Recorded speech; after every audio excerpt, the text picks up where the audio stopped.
forward in the 21st century, the century well known for its growth and development in modernization and technology. The progress around the world is going on at an extremely fast pace. Every nation is racing towards sustainable development goals. In here, I would have the pleasure to focus the light on my precious country, Bahrain. In Bahrain, we are lucky to be led by a wise leader, His Majesty King Hamad bin Isa Al Khalifa, the king of the country, who had laid the reform project for the uprise of the country. His Majesty had always welcomed pioneered ideas that shall develop the Kingdom of Bahrain on the long term. This kingdom comprises more than 30 islands in the Arabian Gulf, and it has been at the center of major trade routes since antiquity. Whereas in 2018, the total population has reached up to 1.57 million people. My research today is dedicated to His Majesty King Hamad bin Isa Al Khalifa, the king of the country. I have been working on this research for a very long time to come up with an idea that will serve as a benefit to Bahrain Vision 2030.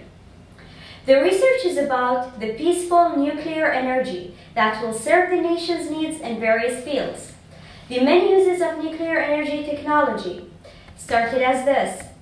The first power station to produce electricity by using heat from the splitting of uranium atoms began operating back in the 1950s. Today, most people are aware of the important contribution nuclear energy makes in providing a significant proportion of clean electricity. The applications of nuclear technology outside of civil electricity production and power plants are less well known. Radioisotopes, nuclear power process heat, and non-stationary power reactors have essential uses across multiple sectors, including consumer products, food, agriculture, industry, medicine, scientific research, transport, water resources, and the environment. Many countries around the world have started using the nuclear technology. For example, nuclear power is a major source of energy in France, with a 40% share of energy consumption in 2015. Nuclear power is the largest source of electricity in the country, with a generation of 379.1 TWh, or 71.6% of the country's total production, which is 519.4 WTH, the highest percentage in the world. Now let's focus on developed countries who had used and benefited from nuclear energy. The first is Electricité de France, EDF, the country's main electricity generation and distribution company. It manages the country's 58 power reactors. EDF is substantially owned by the French government, with around 85% shares in government hands. France exported 38 total watts of electricity to its neighbors, with very inclement weather when demand exceeds supply. France infrequently becomes a net importer of electricity in these rare cases because of the lack of more flexible generating plants. Second is India, which is considered to be a developing country. It has also signed the first commercial agreement for reactors, fuel supply, and Indian reports from New Delhi states, ending India's nuclear trade isolation and marking a new chapter in strategic relationship with France. India has signed its first commercial nuclear pact with the French nuclear giant Areva. This will help build nuclear power plants and get supplies of nuclear fuel. Areva will supply 2 European pressurized reactors, EPRS, of 1650 MWE, each for the plant to be built at Jaitapur in Maharashtra. The cost of an EPR is estimated at between $5.2 billion and $7.8 billion. The final costs are subject to negotiations. In Bahrain, we are also able to bring this idea and make the country flourish under the reign of Your Majesty.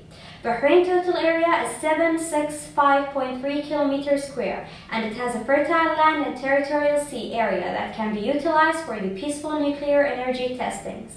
Whereas, we can collaborate with the environmental authorities to make sure that these testings are environmentally safe and ready to be executed. For the next 60 years, Bahrain will benefit from a beautiful basket of energy that will include gas, oil, and renewables like solar power, but nuclear power will be the backbone. The reactors can run 24 hours a day, 7 days a week for up to 18 months, producing around 25% of the country's electricity needs, whereas the rest of the energy can be exported to the neighborhood countries benefiting the region.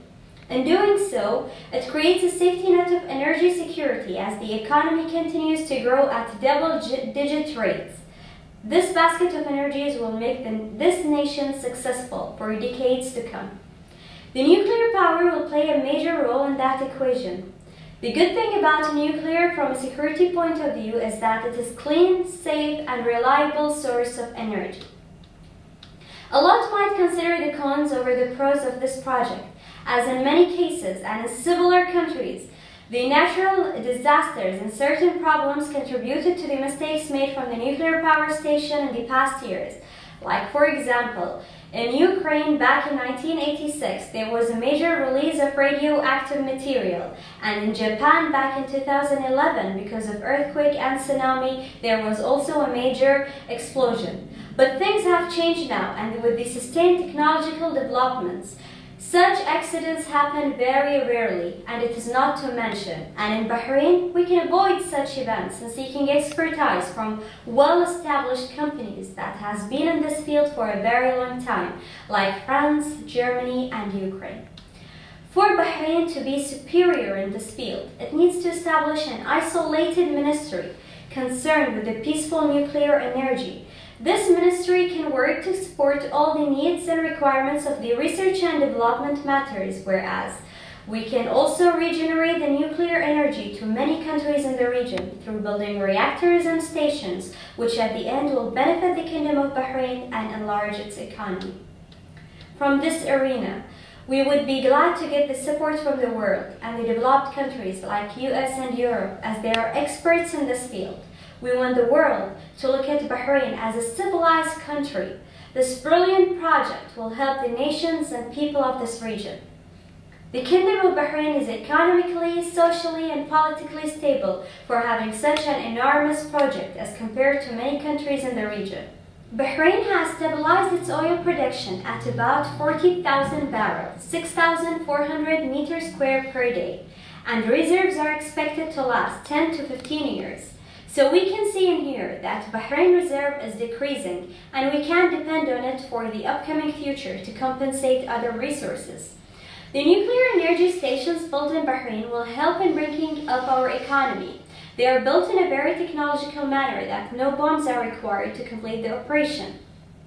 We hope that this project will be further enhanced and strengthened, and whoever will be against the idea will be most probably against sustainable development that will benefit the Kingdom of Bahrain as a whole. At the end, I would state that bringing nuclear power to Bahrain is a great achievement we all can be proud of. Thank you.